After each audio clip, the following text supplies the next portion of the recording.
Selalu buat program yang asal-asalan, Anies terancam di penjara. Kalaupun toh Formula E misalnya akan membuat ekonomi naik, nyatanya Anies juga tidak naik. Baik. Jadi ini sebenarnya adalah perdebatan di ruang publik yang biasa-biasa saja, yang menjadi spesial sebenarnya karena ada perkara hukum yang saat ini sedang terjadi. Ada KPK masuk di dalamnya. Oke. Belakangan juga muncul politisi-politisi yang tentu publik tidak melihat ini semata profesionalisme, Baik. tapi tentu terkait dengan posisi mereka sebagai orang penting di negara ini. Uang yang di-store itu tidak bisa dikembalikan. Nah, sedangkan jika Formula E ini tidak jadi digelar, maka resikonya malah jauh lebih besar. Mau tahu nggak apa resikonya? Resikonya adalah Anies Baswedan ini bisa dipidana dan masuk penjara. Nah, mengetahui resiko yang seperti itu, maka mau nggak mau ya Formula E itu harus tetap diadakan. Itu semua demi untuk menyelamatkan seorang Anies Baswedan dari jeratan hukum. Jadi Formula E diadakan itu sebenarnya bukan untuk hiburan masyarakat, tapi sekali lagi itu untuk menyelamatkan seorang Anies Baswedan. Jadi jangan heran jika Formula E nanti diadakannya terkesan asal-asalan, bahkan tak ada bedanya sama sekali dengan balapan bom kar. Tapi yang paling penting kita sampaikan di sini adalah ini kenapa menjadi menarik perhatian bagi masyarakat. Memang ada sesuatu yang memang dalam pelaksanaan saja sudah tidak disiapkan dengan matang. Cenderung tergesa-gesa.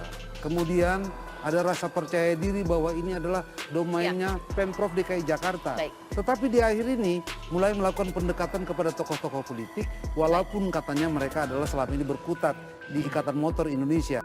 Pengamat politik Yusuf Muhammad mengatakan, Gubernur DKI Jakarta Anies Baswedan terlihat tengah berkelit dan terkesan menghindar dari jerat penjara akibat sudah terlanjur melanjutkan ajang balap Formula E. Dilansir dari Warta Ekonomi, menurut Yusuf, uang untuk ajang itu sudah kepalang dikeluarkan oleh Anies bersumber dari anggaran pendapatan belanja daerah (APBD). Akan tetapi, dana itu tidak bisa dikembalikan lagi. Akan lebih besar resikonya bagi Anies dan bukan tidak mungkin menteri yang pernah dipecat Presiden Jokowi itu bisa dipenjara. Meskipun Formula E digelar nampak asal-asalan, akan tetapi manuver Anies melanjutkan hal itu sangat dibutuhkan untuk keselamatan dirinya. Kok bisa? Ya bisalah, karena uangnya ini sudah terlanjur disetor.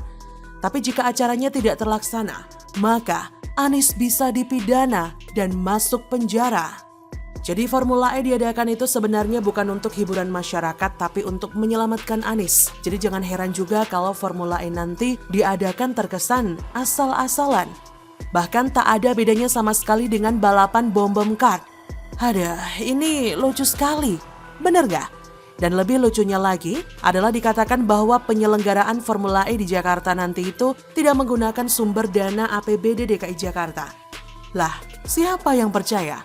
Ini kan sama saja bohong alus, benar gak sih?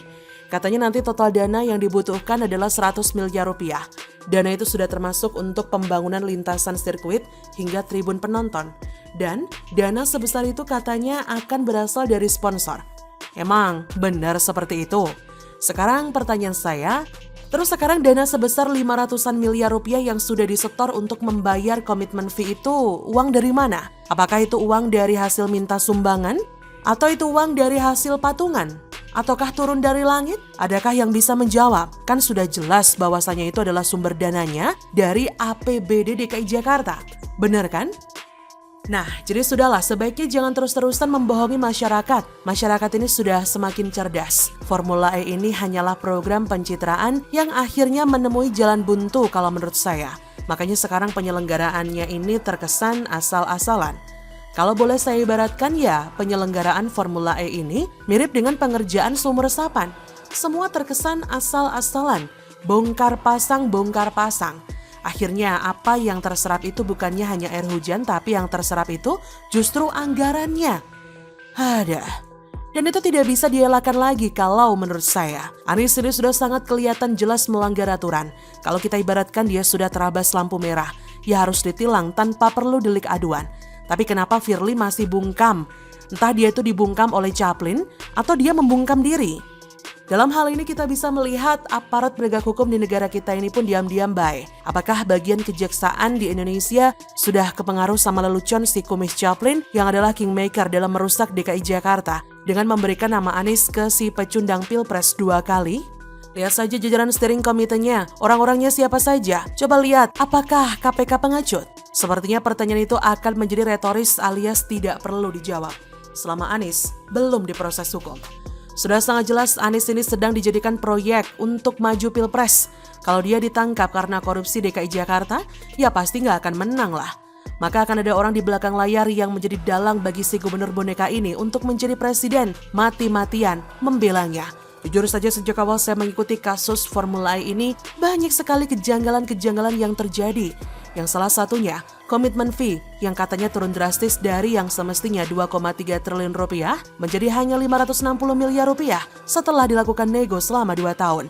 Kejanggalan-kejanggalan itulah seakan-akan tidak tersentuh oleh KPK. KPK merem? Bagaimana menurut Anda?